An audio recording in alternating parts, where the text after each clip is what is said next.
Bom dia. Donc, on va résoudre la question à la section 1.1, page 14, numéro 81. Donc, on nous demande de montrer que la suite définie par A1 est égal à 1, AN plus 1 est égal à 3 moins 1 sur AN est croissante et que AN est plus petit que 3 pour tout N. Il faut ensuite déduire que la suite AN converge et de trouver sa limite.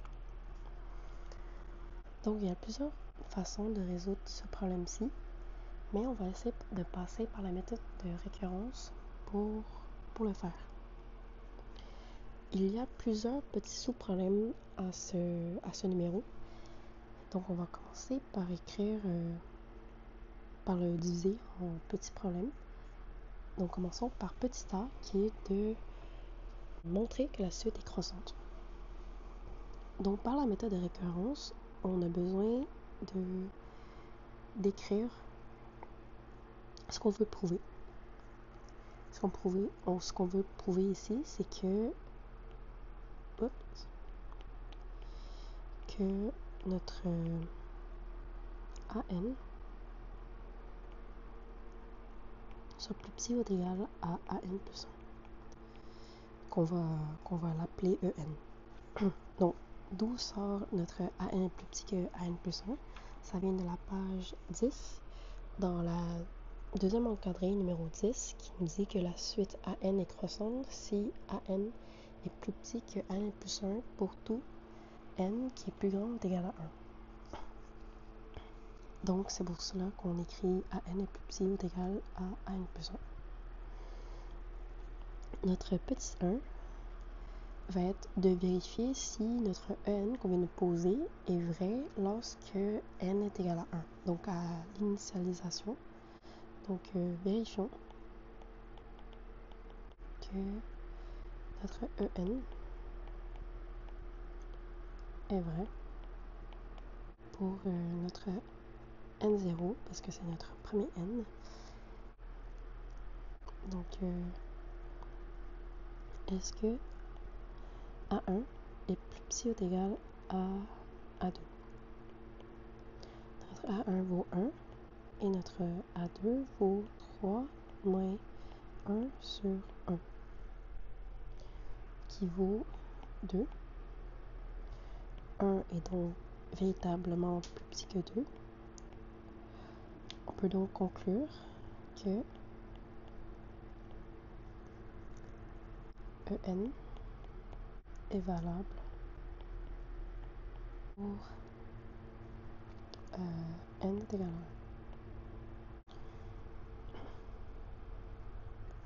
à 1. Donc, jusqu'ici, tout va bien.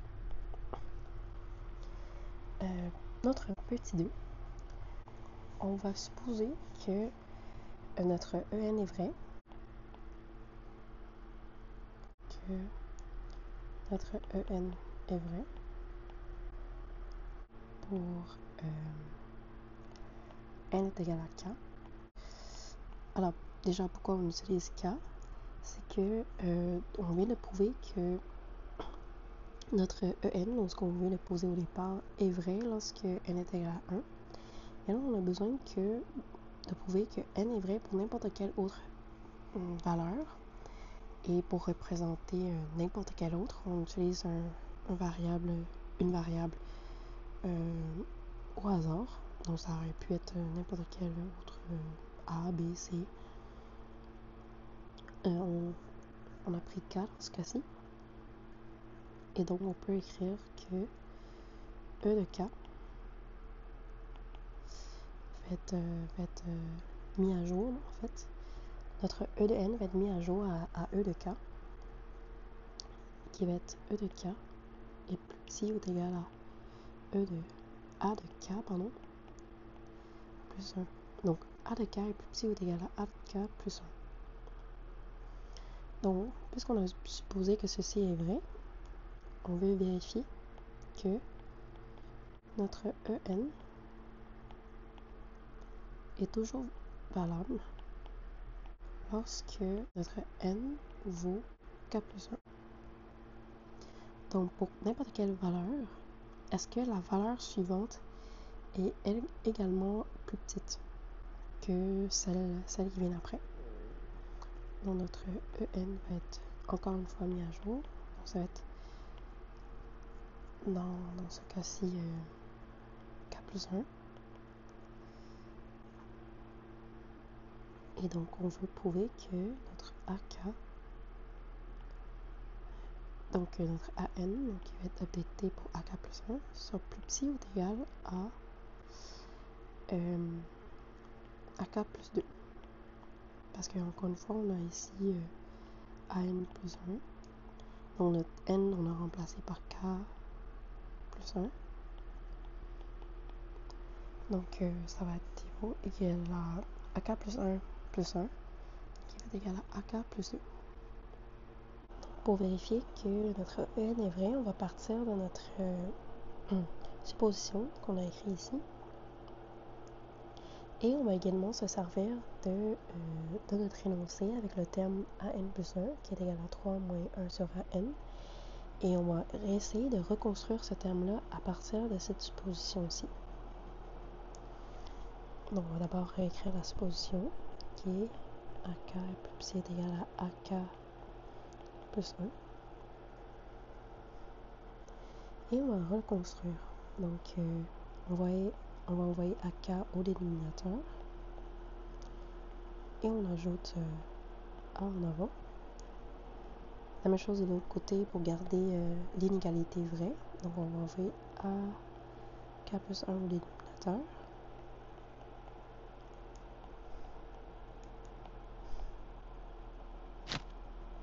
On va envoyer le 3 en avant. Et donc, à partir de AK, on a reconstruit le terme pour que ça devienne AK plus 1.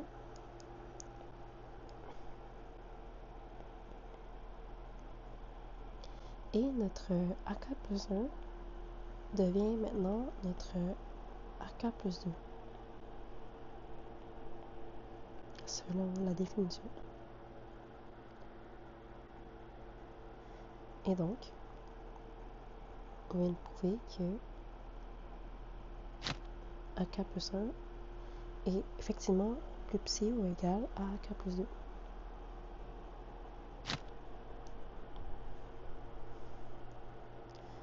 Donc,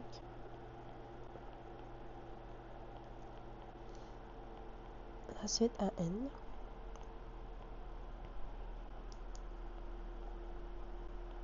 est croissante.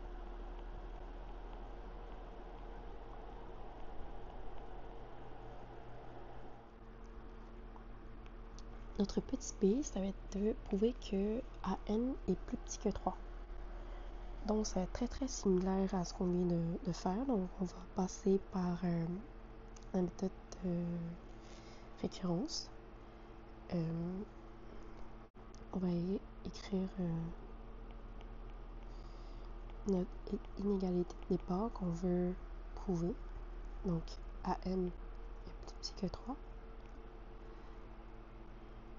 Petit 1, vérifions que est vrai pour n est égal à 1. Donc on a un 1. Est-ce qu'il est plus petit que 3?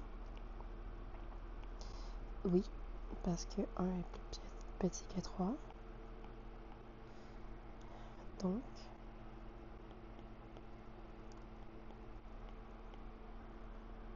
est valable pour n est égal à 1. Petit 2, on suppose que notre EN est vrai pour n est égal à k.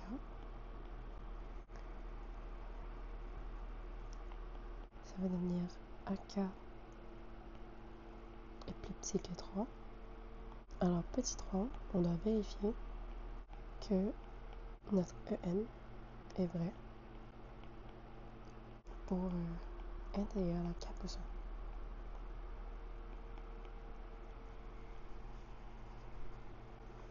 1. Donc on a EN et on va le mettre à jour pour k plus 1. Donc on veut prouver que AK plus 1 est plus petit que 3.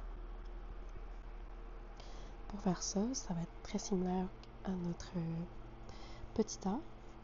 On va essayer de reconstruire le terme de AN plus 1 qui est égal à 3 moins 1 sur AN.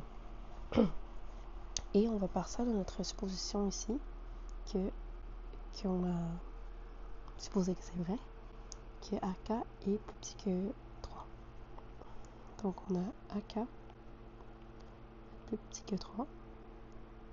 Et on va le reconstruire. On va envoyer AK au dénominateur. Et on va ajouter moins 3 devant. La même chose, on va envoyer 3 au dénominateur. Et on ajoute le 3 devant.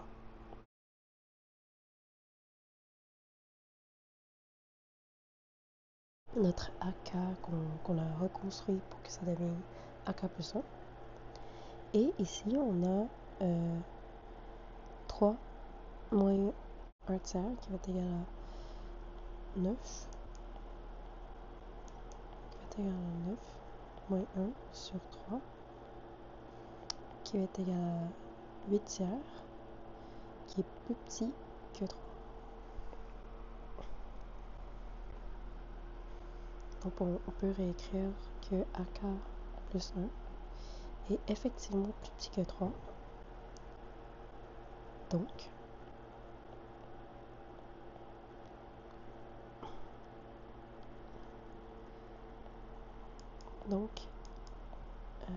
AN est effectivement plus petit que 3. On vient de prouver que ceci est vrai. À partir de notre supposition de départ, bien sûr. Petit c, on peut montrer que la suite AN converge. Alors, une définition de la convergence d'une suite nous dit que une suite est convergente si la suite est monotone et qu'elle est bornée. Et notre suite, elle est monotone. Donc, la suite AN est monotone.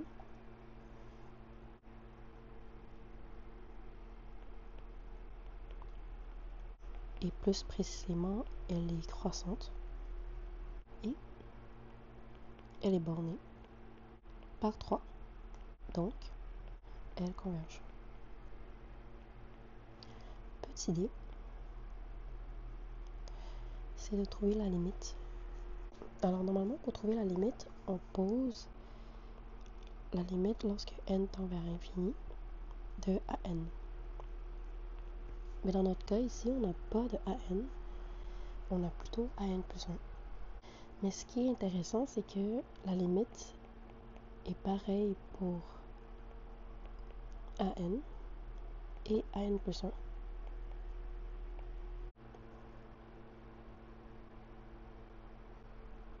Parce que, en fait, peu importe la valeur qu'on prenne,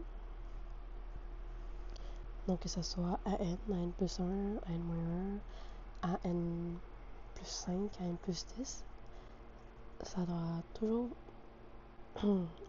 toujours tendre vers la même valeur de limite, vu qu'on va tendre n lui-même vers l'infini. Donc peu importe la valeur de n, la limite va toujours rester pareille.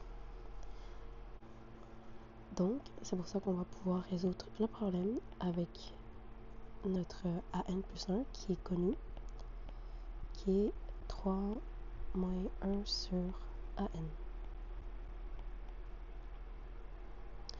Et on vient de définir ici que lorsque n tend vers l'infini, AN va tendre vers L. Donc, on peut remplacer dans notre cas AN avec la limite lorsque n tend vers l'infini par L.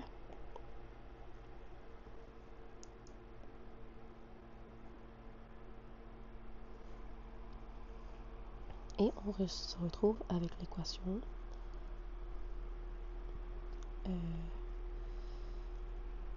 0 est égal à L à la 2 moins 3L plus 1. Parce que lorsqu'on envoie L de l'autre côté, on a L à la 2 et on annule notre L ici et on ajoute un L à notre 3 et on envoie le tout de l'autre côté. On a donc L à 2 moins 3L plus 1. Donc ceci devient notre équation quadratique qu'on peut résoudre par notre formule bien aimée qui est moins b plus ou moins racine carrée de b à la 2 moins 4ac sur 2a.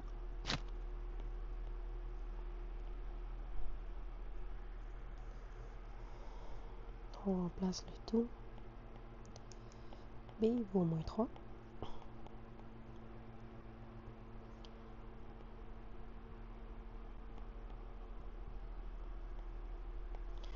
Moins 4 qui est égal à 1, c'est également.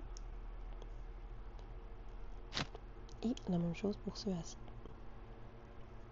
Donc on obtient 3 plus ou moins racine carrée de 5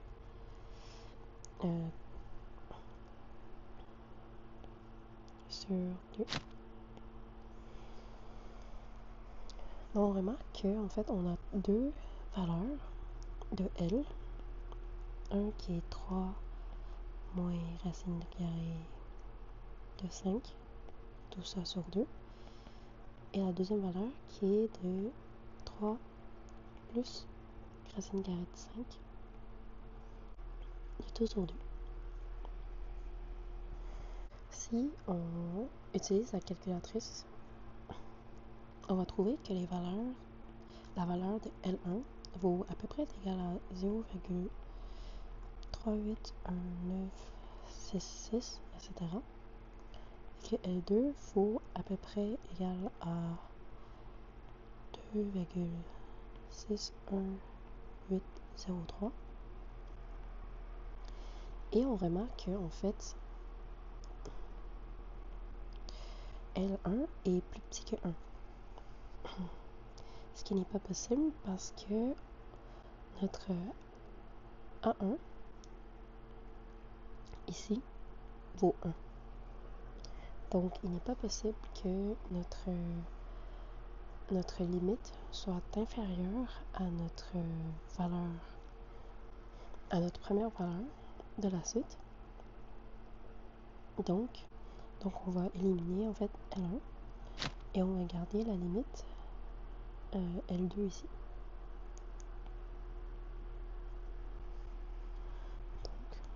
Donc on peut conclure que la limite, lorsque n tend à l'infini de n, vaut L qui va être égal à 3 plus racine carrée de 5. 12 sur 2. Et voilà, on vient de résoudre le problème de la section 1.1, numéro 81.